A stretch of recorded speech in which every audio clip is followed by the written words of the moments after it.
Hello, everyone. A very warm welcome to the launch of Craft School Jasleen's Challenge.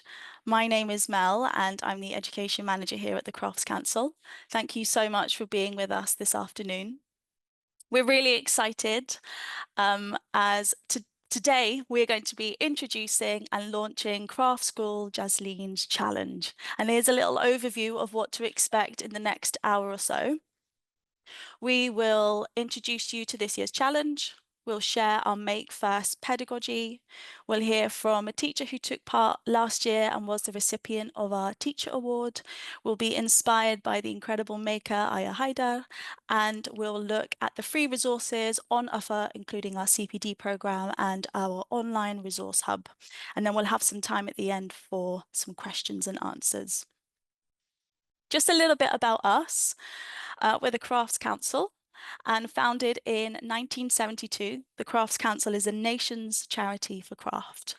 So we believe that skills and knowledge enrich and uplift us as individuals, and then by doing so, we can really make a huge change to the world and make it a better place. We do this in lots of different ways. We support makers and their businesses with training and mentorship, showcasing opportunities. We have a handling collection, our permanent collection that runs, that you can come and visit anytime. We host Collect, our international craft fair. We promote craft research, and we're advocates for craft, essentially bringing people together, bringing organisations together, especially through our Craft UK network. And we run national learning programmes like this one, Craft School. So Craft School is the only nationwide craft programme designed to get young people making. It's open to learners aged 3 to 16, so that's covering EYFS and primary and secondary stages. And this year we are delighted to welcome colleagues from the EYFS, the early years and foundation stage, for the first time. So a warm welcome to you. And every 2 years, we set a brief or a theme, and learners are encouraged to create something in response to that brief. And their work is then shared with us at the Crafts Council and celebrated and displayed on our online gallery, which attracts thousands of visitors from across the nation each year. Participants also receive a certificate of participation signed by the Crafts Council. And we also recognise that none of this would be possible without your brilliant educators.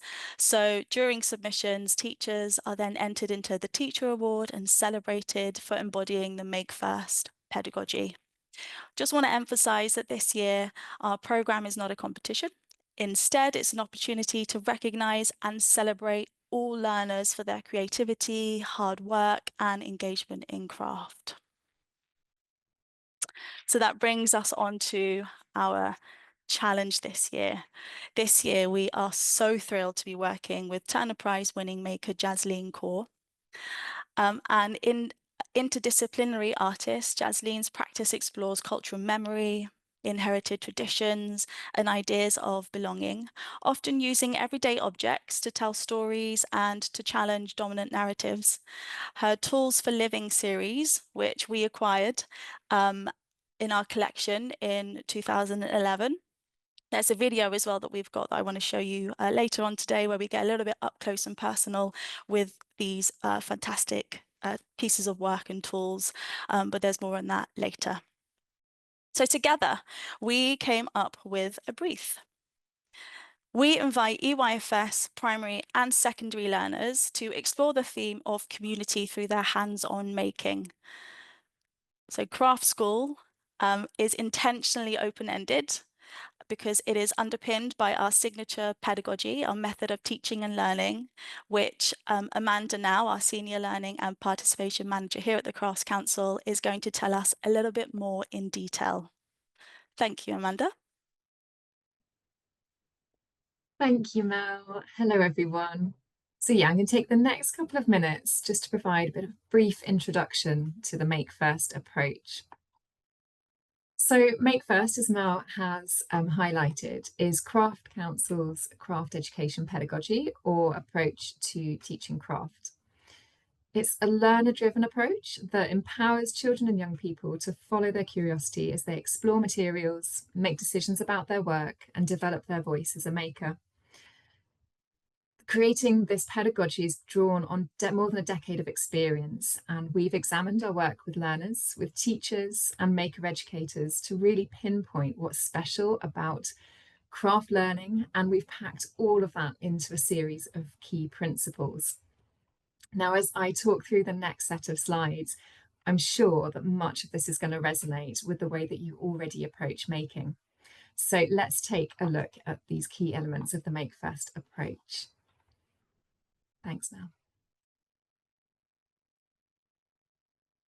So fundamentally, Make First is all about getting materials into the hands of children and young people and using craft as a tool for developing ideas. It allows learners to dive straight in with their initial ideas and then develop them, rather than sketching out an idea first. Make First is playful and open-ended. It encourages learners to enjoy the process of making and see where it takes them. It's less about the end product and more about the decisions that learners make along the way, providing the space to problem solve for themselves. Make First is a learner-driven approach which empowers children to draw on their cultural identity and existing knowledge, skills, and experience as they work with materials. This enables them to develop their own relationship to craft and identity as a maker.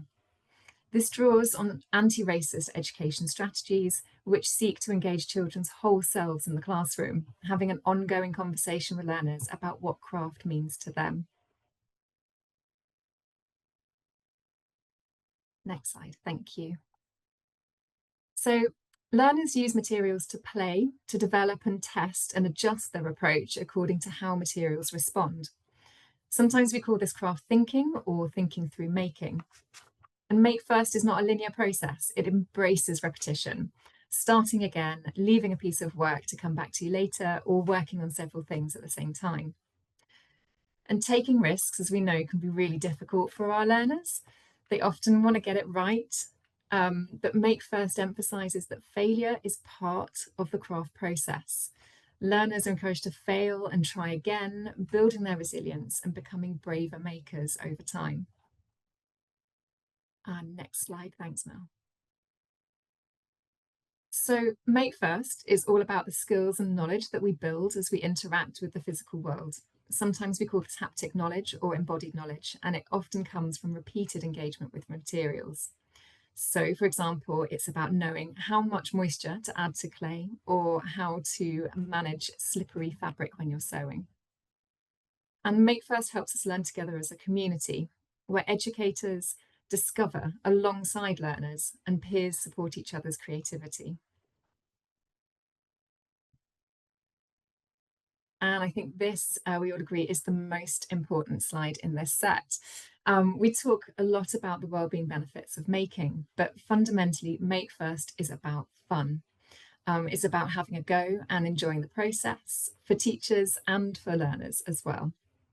So those are the key 9 principles of the Make First approach. Make First is flexible and adaptable to your needs and your approaches in the classroom. They can be shaped to best support your learners from early years foundation stage all the way through to key stage 4.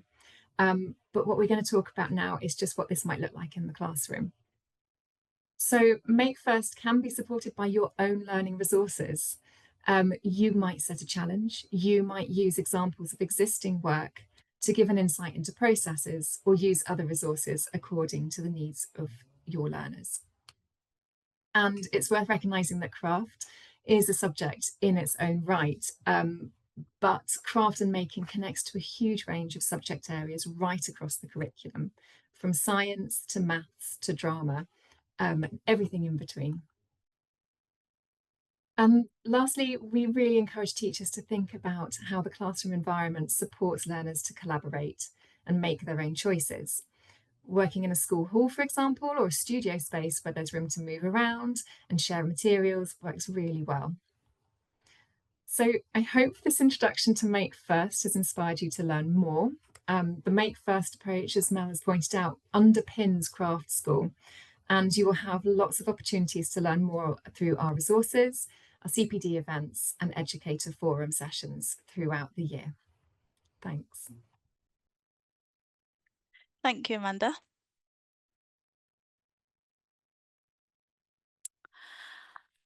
Okay, I am delighted to welcome Laura Obon, who participated in craft school last academic year. Last year, she won the Teacher Award for embodying Make First. And Laura, personally, it was so inspiring to see all the incredible work that you've done with your learners. So it's a huge privilege to have you here today and for you to share a little bit about that with us. So thank you, and over to you. Thank you. I mean, first of all, thank you for inviting me to talk about the project that I did with my students and the honor of receiving the award. Next slide, please.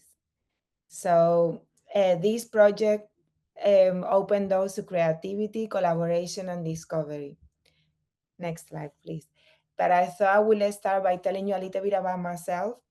So I'm Laura Bon. I came to the UK in 1999 when I was 18 years old. I'm from Tenerife, Spain, and I did a BA, then an MA.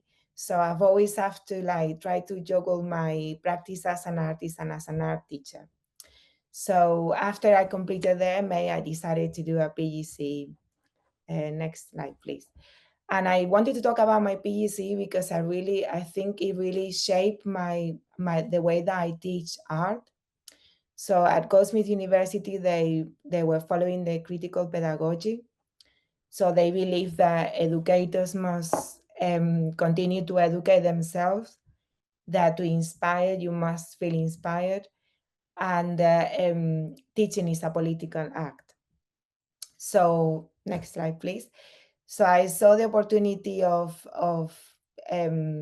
taking part in the material world as a learning adventure for the students and for myself, because I do believe that that I have to continue learning new things.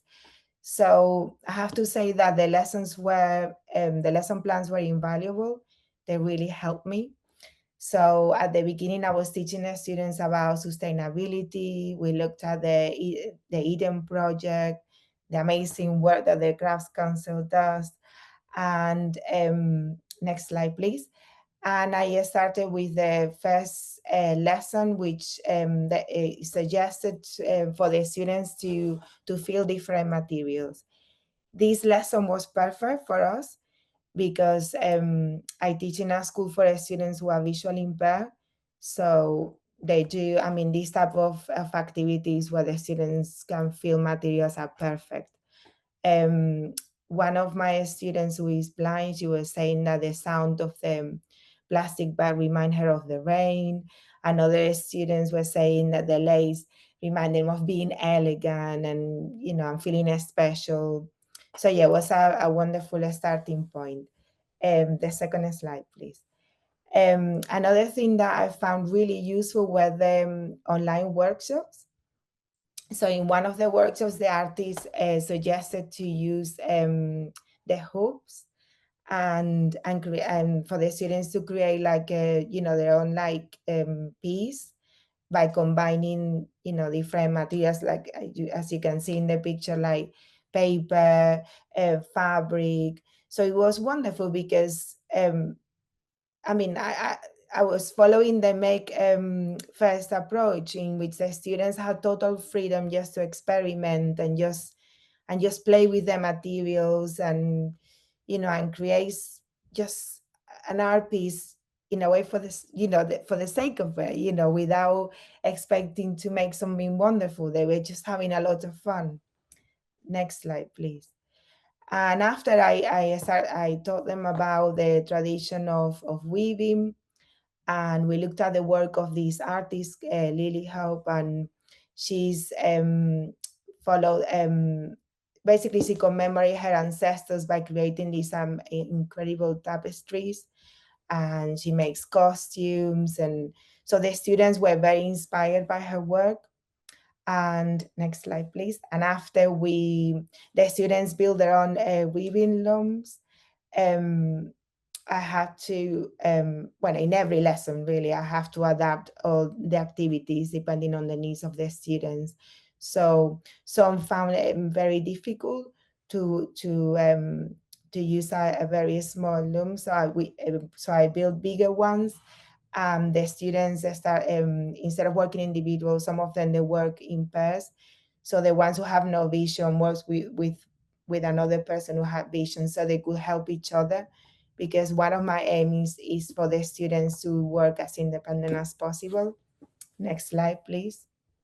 And here is the students, just working, and the boy that you see is a man, and we have to attach to the cotton. We have to attach the cotton to a pencil, so so he could be able to use the technique. Next slide, please. And after we transfer the skills, and they made their own 3D baskets. And again, as you can see in the picture, I have to come up with the idea of like inserting a paper cup so they could, so they could follow the technique. But yeah, but they had again a lot of fun, and as well like creating the handle for the baskets. And after, in the next slide, you will see how they move. Next slide, please. How they how they move from making the baskets to design their own bags. So the brief was to design a bag to make people think about the environment and the importance of looking after in the world. And yeah, so some of them they use hessian, they use cardboard, fabric, and yeah, it was incredible. It's just, I mean, I always say that working with my student has made me a better human being, because, they, even though that they find really difficult, sewing, cutting, they just don't give up. And yes, and you can please the next slide. So yeah, some of them they work independently, some they work in pairs. And now I'm going to show you two videos of the students talking about the designs. Hi, I'm Nyla. Hi, I'm Amy. And we're visually impaired. We have been working with Craft Council to do a project about sustainability. We've been learning about sewing and weaving, and we've made a bag for this project. The first side of our bag represents clean air and it's safe, there's no litter. On the other side, it's really not a good place. And if you don't recycle, it can be really bad for the environment and it can kill all the animals. And it's like these girls are like Amy and Nyla. So they're both visually impaired, and they made this lovely bag. And there was, on one side of the bag, they were showing how the walls should look like, with clean water and the trees. And on the other side is, it was the opposite, like what will happen if we don't look after the environment. Yes. And it's really fun. It's a really fantastic, heartwarming explanation of their process. So if there's a way after the event, I will see if I can pop this online with sound. Yeah, no worries. Okay, so the next slide is Aksa again, talking about her work, and she created this bag. My name is Aksa Hussain and I'm visually impaired, and we are making a bag for Craft Council. My bag, the company is called the SP Makeup Foundation. On the other side is the motto, anything is possible, because anything can be possible in life. But again, she's visually impaired, but it's incredible to see her work, because her determination is like mind-blowing. And she did most things by herself. So yes, I say in the next slide, that the students resilient and overcoming the obstacles, joy in making and being creative were a clear triumph. I mean, but thank you to you for organizing, this amazing opportunity for them. And all I want to say is thank you, because, receiving this award, it meant so much to me, because I was thinking this award has been given not just to me now, but to the 18-year-old girl who came to this country, So it meant like, you know, this journey of like sometimes going on a bumpy road and trying to juggle everything. So thank you very much. It's on Oh, my shelf, you know, and it made me very, very happy. So that's so heartwarming. Oh, thank you, Laura. thank you. And an absolute honor. Thank you for just embodying Make First and being a really good demonstration and testament to how incredible learning can take place with Make First in your learning settings. Thank you Thank so much. Thank you. Up next, we are so delighted to welcome Aya Haidar, a maker who has inspired me personally and whose practice centers on community and using thread as a way to weave really powerful narratives and stories together. Aya's work from experience, bridges making, and their social engagement. And we are just so thrilled that you could be part of the CPD program as well. So a little bit about you today, but there is going to be an opportunity for us to make along with you in January. So thank you so much for being here, and over to you. Thank you very much for having me. So I've prepared a little presentation. I'm going to talk a little bit about myself and kind of how I came about, and then I'm going to present 4 different works, and then but with that it kind of explains the process of how I make. So my name is Aya Haidar. I am Lebanese. My family were forced to flee Lebanon in the 80s due to the Israeli invasion in 82, and so they kind of moved about, and I moved here when I was 6. So a lot of my work deals with retracing that history and retracing that heritage through my parents' stories, through my mother's story and my grandmother's story specifically. I did a foundation course at Chelsea College of Art, and then I went on to do a BA at the Slade School of Art, and then carried on with a master's at LSE in politics. All my work is actually very socially and politically engaged. So the first work that I'm going to talk about, it came through a residency that I did at Devon Projects, which is in rural Aberdeenshire. I was invited to move up to this tiny little town called Huntly in 2018 or end of 2017. At the time, I have got 4 kids now, but I had 2 young kids at the time, under 2. And they invited me to come up and fix the refugee crisis in this tiny little town. I was invited as myself as an artist and with an anthropologist who I'd never met called Mark, an amazing guy. And both of us were meant to go in and fill in the cracks where the local council couldn't. It was at the time where there was, at the time, if everyone remembers, in the newspapers were plastered all these headlines of liking refugees as like dirty cockroaches coming onto our shores, and what are we going to do with the refugee crisis? And so Huntly took in a quota of refugees, and where the local council failed to assimilate them or integrate them, Devon Projects said, well, we'll try and fill in the gap by inviting an artist and an anthropologist to fix the problem. So that's what we did. So I went into this tiny little town where there was literally 1 baker, 1 butcher, 1 post office, a library, and everything closed at 3 p.m. I was there in the dead of winter with 2 young babies, and I had no idea what the hell I was going to do. But if you go to the next slide, please, Mel. Myself and Mark looked at all the data, and we realized very quickly that there was, both groups, the local Scots and the local Syrians, lived on the same council estates. Their kids went to the same schools. They received the same benefits. On paper, they were pretty much kind of within the same socioeconomic circles. There was a main difference in that the local Scots had really bad health and the local Syrians had really good health. And so we realized very quickly that the difference was that the Syrians cooked everything from scratch and the Scots ate everything processed. And so we knew immediately that this project had to be around food. Food is very, very political. And so we opened this cafe. We used the funding that we got from the European Social Fund to open a cafe. And through this cafe, we employed Syrians, and we were able to, we allowed them to kind of express themselves and introduce themselves through their food.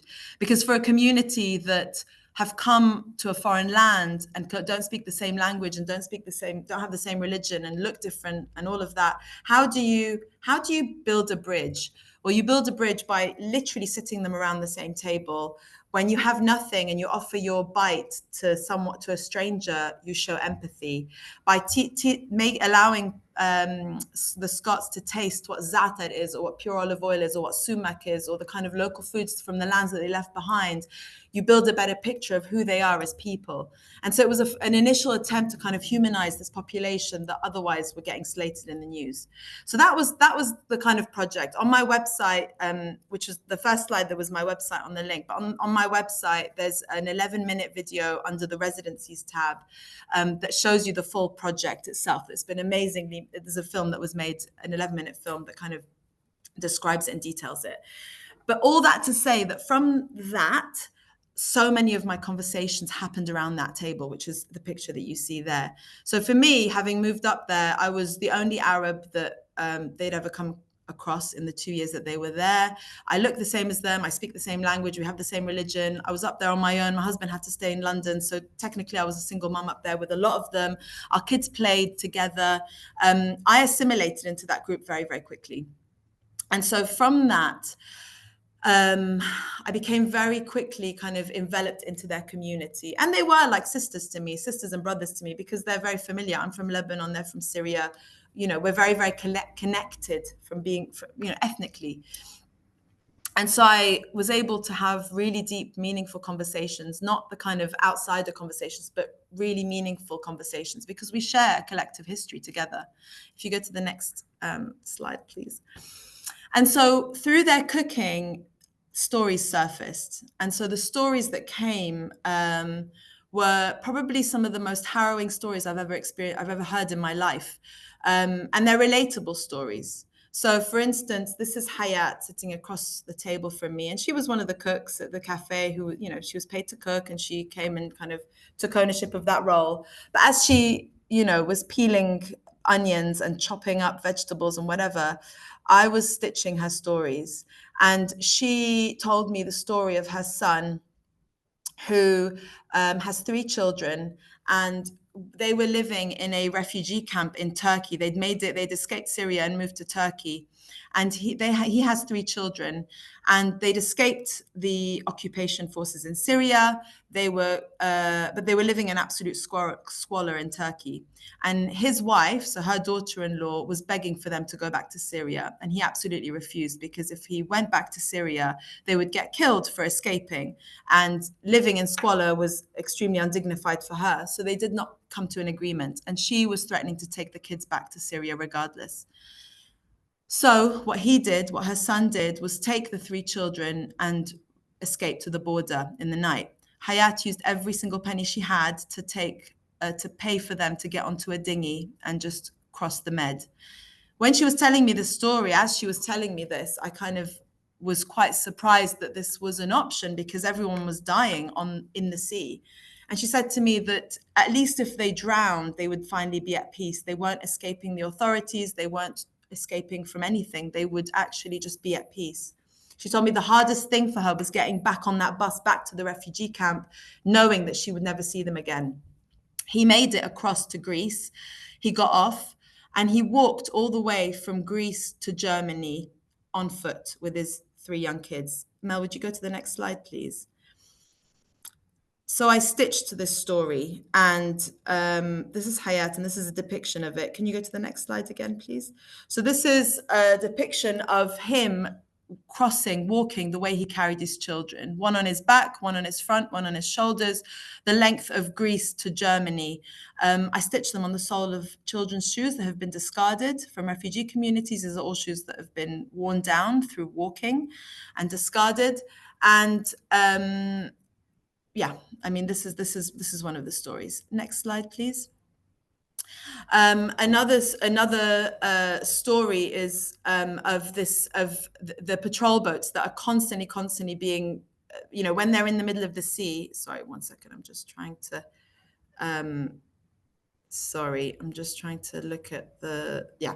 So in one of the other stories that surfaced is that when I was in the cafe and I was sat at the table, I was breastfeeding one of my children, my baby, and this woman from across the table, one of the Syrian women, was looking at me and said to me, "Hold your baby tight. Make sure you hold your baby tight."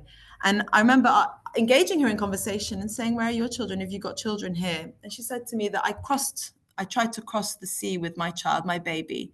And her baby was screaming and crying because of the cold, because of the hunger. And the trafficker kept telling her to shut the baby up, because there was patrol boats everywhere. And if they got caught, it would put the whole thing in, I mean, they'd all get caught. And she couldn't shut her baby up. So the trafficker took her baby out of her arms and threw the baby into the sea. There are hundreds of stories like this, hundreds of stories of mothers that have been separated from their children, just trying to cross the sea or just trying to want for a better life for them. Again, these are embroidered onto the soles of shoes that have journeyed. Can you go to the next slide, please? Thank you. Just again, a detail. So for me, I look at the wearing of the shoe and I try to find kind of ultimately the wear and tear of the object is so layered with a story before I even touch it with a needle that it's really about surfacing the story within the imperfections of it. Could you go to the next slide, please?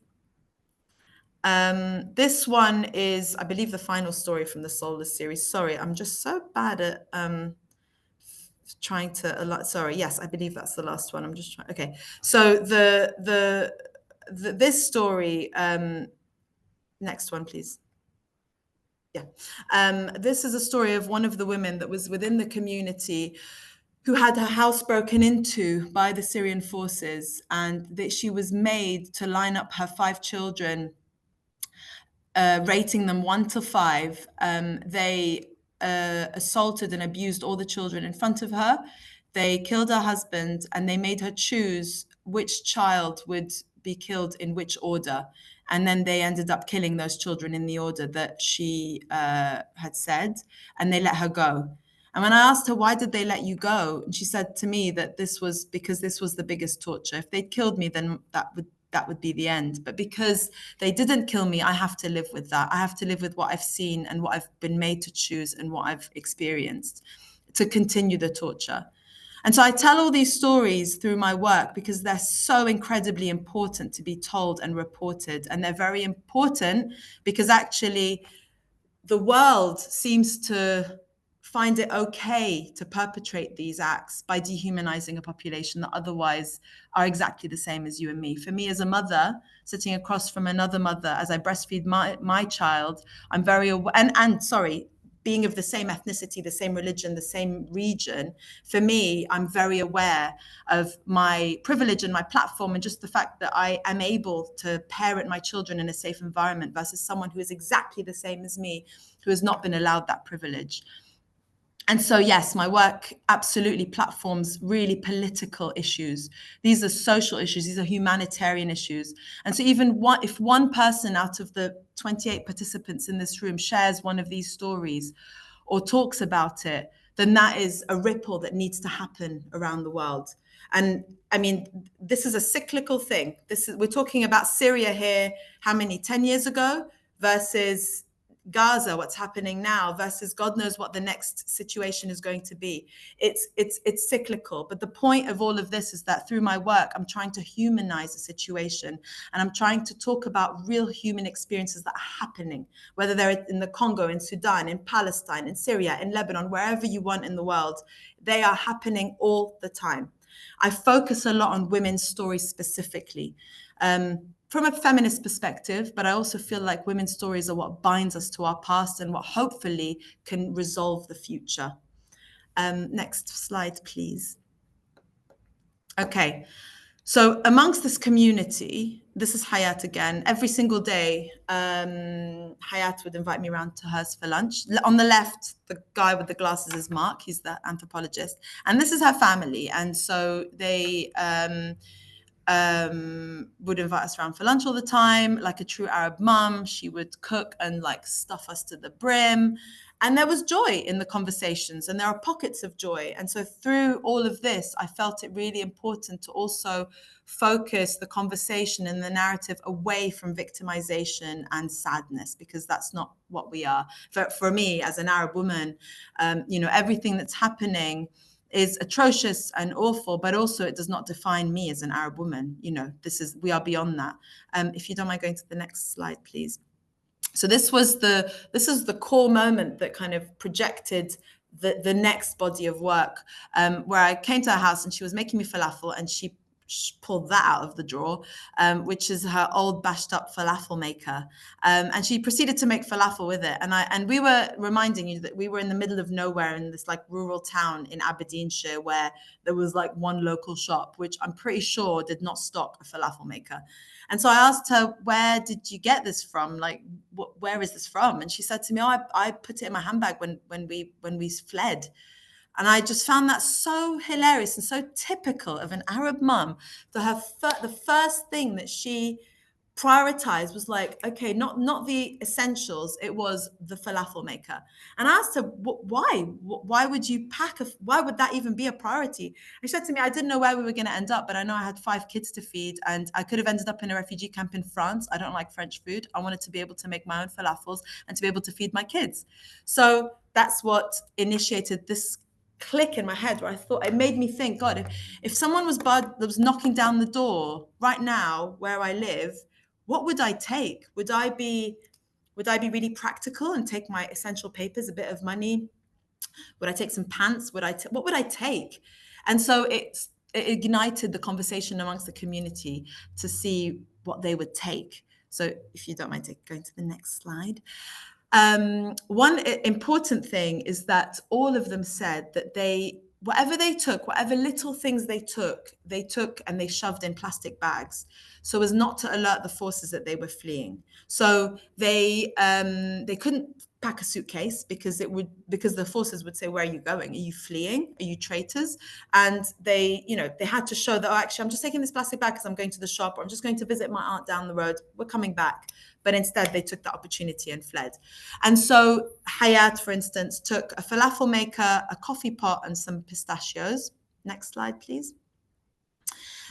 This amazing conservative woman who is veiled up to her eyeballs, super conservative Muslim woman, said she took a pair of panties, tweezers, and a shaver. And when I asked her, why did you take that? She said, because I'm traveling with my husband and he's got needs. So I knew she was a little bit kinky. Next slide. Someone else took period pads, some sweets, and a key.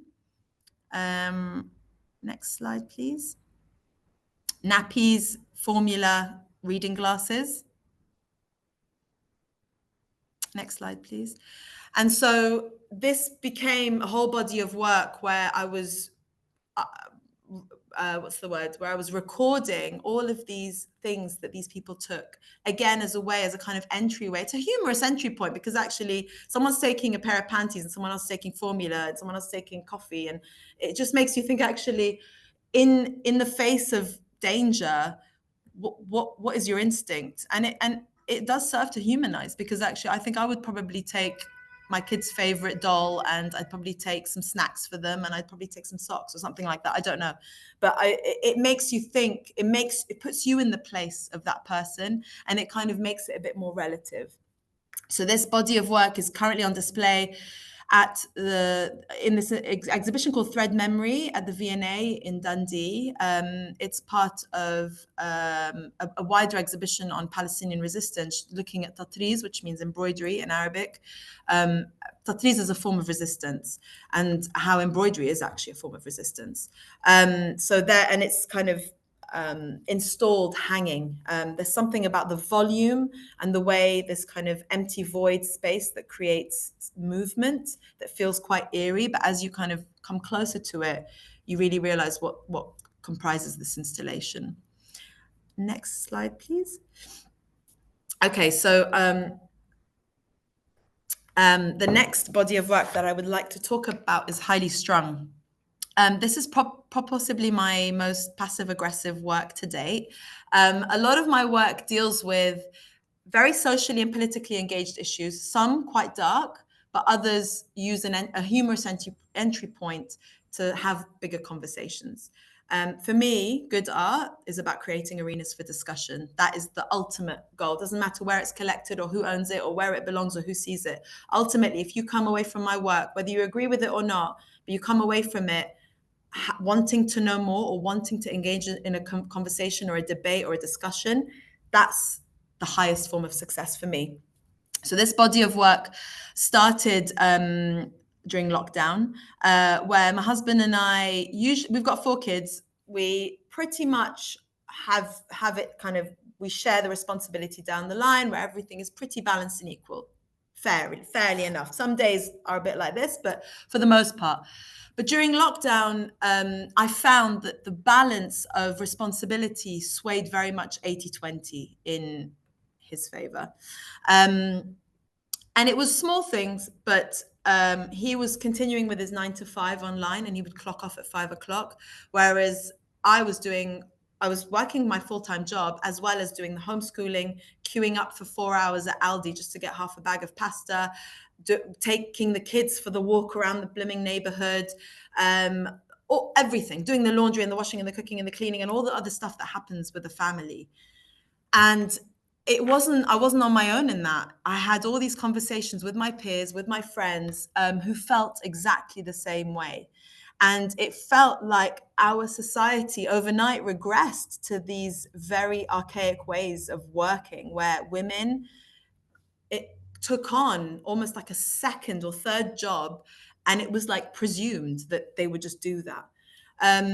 So I started writing, making a list of one act of invisible labor that I did, one for every single day of the year. Now, I did dozens every day, but I just highlighted one. And these are acts that go completely unnoticed at the end of the day, where I literally have nothing to show for myself at the end of the day. It could be anything from wiping snotty noses, wiping a bum, scrubbing poo off pants, renewing a library book, breastfeeding. I was thinking a lot about women's invisible labor, whether it's physical, through physically breastfeeding, wiping a stain, which obviously will probably be restained by the end of the day, renewing a library book, which, like, all these things that at the end of the day, I had nothing tangible, nothing physical to show for it. And it added up to hours and hours and hours of work. Can you go to the next slide, please? And so what I ended up doing is I embroidered, the irony of this one as well, me trying to document this work while carrying a baby on my back. Next slide, please. And so what I did was that I embroidered each act onto an item from the domestic, be it a cleaning cloth, a dish rag, an old pair of socks, a t-shirt from a school uniform, whatever it was, anything that I could find from the house. I embroidered each act, and it resulted in 365 different items that are hung in like in the first image that you showed, Mel. So this installation, actually, can we go back to that one, please? Sorry. So the installation was 365 different items. It doesn't look massive here, but this room is 11 meters by 10 meters, and each line is about 20 centimeters separate from the other. So the volume of this invisible labor was extremely visible, and you really felt it when you walked into the room. You had to shuffle between each line. Ironically, the children that came to see this exhibition ran under it with it literally going over their heads. There was something quite poetic and quite funny about that. Women felt seen, and every single woman that walked into this exhibition cried not just because of reflection, but I think it was just about validation of actually, yeah, and here it is embroidered onto this pair of pants, for instance. The men felt very defensive, where they went in and said, well, I do that one, and I do that one, and I do that one. So even as a social experiment, it was really interesting seeing how people respond to the work. And like I said, for me, a success in the work is about creating arenas for discussion. So going home after seeing that and experiencing that, what are the conversations that you are having at home about how you're perceived? The work was priced at minimum wage times 24 hours times 7 days a week times 365 days a year. and it was sold in its entirety to the Guggenheim, who did also ask for a discount. So that was quite an interesting conversation that I had with them. But it's about quantifying in a language that we understand in our society the value of women, which is monetary. This is the only language that we understand. This is the only value that we put on things in our society. Can we go next and next? Yep, next one, please. So yeah, attended parents' evening, baked birthday cakes, produced milk. That was a big one for me because actually it's a whole other physical labor that again goes unnoticed. Thank you. Next one. Yeah, there's 365 different items. There you go. You get a better idea of how it looks. The final work that I'm going to talk about is this Safe Space series. This Safe Space series was recently acquired for the V&A's permanent collection, which I'm very, very proud about. It's on display at the V&A. So if you're ever mooching around South Ken, please go have a look at it. This is a body of work that is very personal to me. I was looking, I reflect a lot on my mother's stories, my mother and my grandmother's stories growing up in Lebanon, specifically my mother's stories growing up during war and experiencing war day to day, and the attrition that has on her in how she is as a being and how she's grown and how the kind of all of that trauma that she's kind of grown up with, and what she passes on to me, you know, how I feel about this, how I reflect on it, how I raise my kids as well within that narrative and that understanding. Whenever I go back to Lebanon, seeing the traces of the bullet holes that are through our buildings, also the stories of why they fled. So many questions: why they fled, how they fled, what was it like growing up, everything that I'm reflecting on now in Palestine, what's happening, of children growing up there and what will happen to them, seeing the parallels between my mother's upbringing during the Israeli invasion in Lebanon versus what's happening now with Israel's genocide in Gaza, and also the constant occupation in the West Bank. All of those, there's so many parallels. I've just recently returned from Palestine, actually, a few days ago. I was there for 10 days, and that is a constant kind of reminder to me of those stories that are cyclical. And so this body of work specifically, I was speaking to my mum about, how do you survive day to day in war? Yeah, okay, we see it on the TV, on the news, but then we switch off and we go make dinner, or we go out, or we do whatever. And so right now, how are people surviving day to day? How are they protecting their children when there is no refuge? And so she started telling me all the ways in which they stayed safe and tried to survive. And I found them so utterly ridiculous, but actually there's something about them, again, about the human element of them, that made me feel like, my God, like there is a desperation to stay alive. What is the human cost of that? So one of the ways in this one, bedtime, my grandmother, because when the bombing got really, really bad, my grandmother would comfort her children by placing them under the bed. For weeks on end, they'd sleep under beds, and she'd hold them under beds so that they felt semi-protected, to tell them, go to sleep, it's okay, the bed frame will protect us.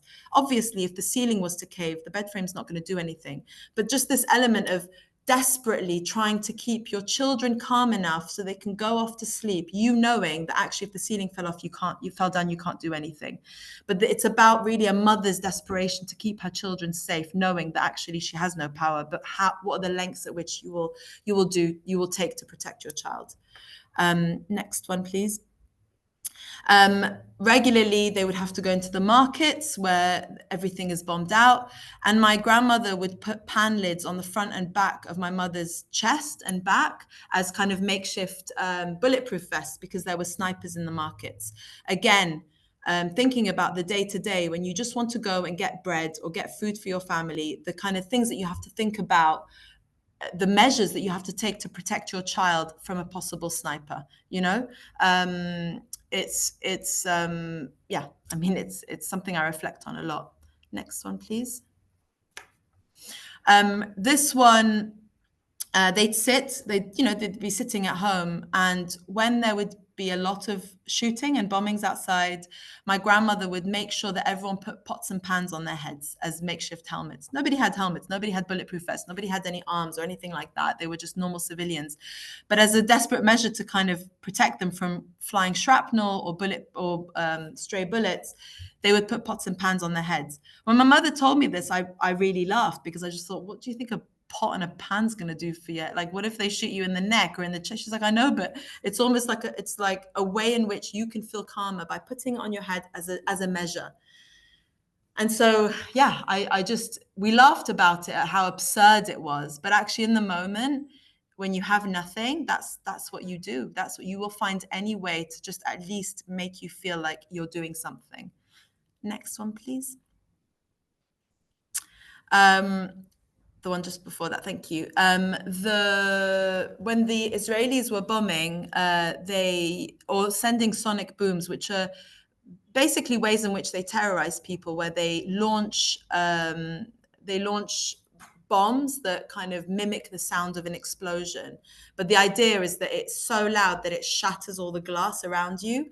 And so they would do that. And so many times my grandmother would just get so sick and tired of sweeping the furniture, the couch and the carpets and all of that with sweeping the glass up. So she just ended up piling it up into one corner of the room so that she didn't have to, so she didn't have to pick it out.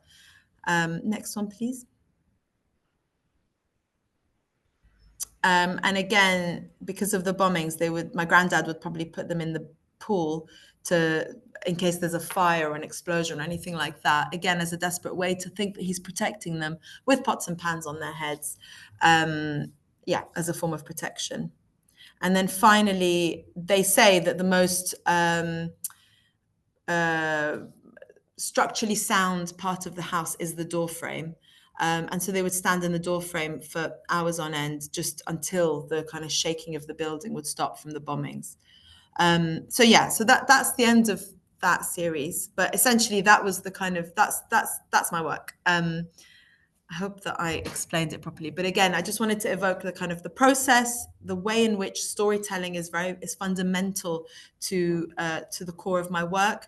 The importance of stitch and embroidery, which is a feminist act. It's what projected women onto the expressionist stage before society ever gave us a voice, stitch. And vocalizing, humanizing situations that are relative and relevant to everyone. Thank you.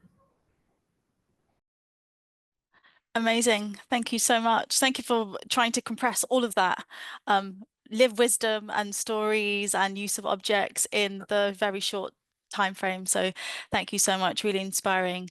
Particularly this idea of, as teachers and education providers and adults ourselves, exploring our own narratives and how objects play a role within our own lives, and some stories that we hear that have been passed down through objects, and recognizing that our learners and young people that we work with will also have some level of experiences of that as well. So I'm really looking forward to your Make Along in January and seeing how some of what you've discussed, this use of objects, how that can be applied within the classroom setting too, and how as teachers and education providers, we can weave that into our practice with our learners in the classroom. So thank you so much. That was really empowering. Thank you. So I just wanted to share with you now the support that we have for teachers, because Craft School is all about the teachers at heart and the education providers at heart. So we have an online resource hub that is full of really fantastic resources for you to use to enrich your teaching and to enrich what you do in your education settings. So there are some special films from Jasleen talking about how she set the challenge, talking about introducing the breathe to your students in your classrooms and education settings. We'll get a closer look at her tools for living that we acquired, the collection, as she talks again, much like Aya did, through these objects and how objects are curious, and when you put them together, the stories that they tell, and very tangible I guess, narratives for your young people to explore and be inspired by too. And we've also got some lovely videos of insights into Jasleen's own practice, her making process, and how she ends up with a body of work, much like you will with your learners. We also have some downloadable toolkits. Now, these toolkits are specific for EYFS. There's one for the primary, there's one for secondary learners, and it's kind of all you need to know. It's an overview of the program. It's got all the nuanced details in there. You will find lesson plans and scheme of learning. They are suggestions and ideas and sort of questions for you to inquire about with your learners, just to support you in the classroom setting or in your education setting, and ultimately to provide lots of inspiration for you to take, make it your own, apply Make First, and just observe and see what happens in your learners. We have a really rich CPD program with our first one for EYFS specific. So this is in October, where we'll be looking at EYFS learning environments and the use of sensory play and how Make First can be applied, and this brief can be applied in your EYFS settings. And each session is recorded. You can find the recordings on our website. And it will have a specialist speaker, a make-along activity led by a maker in the sector, and some past participants of Cross School just to talk about their experiences as well. So that gives us an overview of the full program. There's also educator forums. These are a little bit more informal. They're more for us to come together, a community of makers and teachers alike, for us to share practice, ask any questions. And these are specifically in some key stages and stages. So you're encouraged to come if this is your age group, or if you're curious to see, if you're, maybe year 6 in primary school and you're curious to see what happens in secondary, you're very more than welcome to come to those as well. But they've all got specific focuses in mind. And all of this, plus so much more, can be found on the website, on the resource hub. There's lots of downloadable PDFs, things for you to print, maybe have on your wall, but ultimately to inspire you, to support you, and just to create a community online with us. Now, we have got a very, I guess, short time for some questions and answers. And of course, if something comes up later on in the evening, this afternoon, or throughout the process, you can always email us your questions, where we'll be able to answer them and support you throughout the process as well. So if nothing kind of comes up for you now, but later on as you're thinking or having your dinner tonight and something pops up, then please feel free to reach out, and we can leave the details of Laura and Aya as well, so that we can stay in touch. But unless there's any burning questions, just to say huge thank you. Thank you, Amanda. Thank you, Faith, our learning and participation producer here, keeping an eye, making everything tick. Thank you, Laura, and thank you, Aya, for everything that you have presented and inspired this afternoon. And a huge thank you to everybody who joined, and for everybody who is enrolled and going to be part of this really exciting challenge. We are so excited to have you, and wish you a really lovely evening, and see you soon.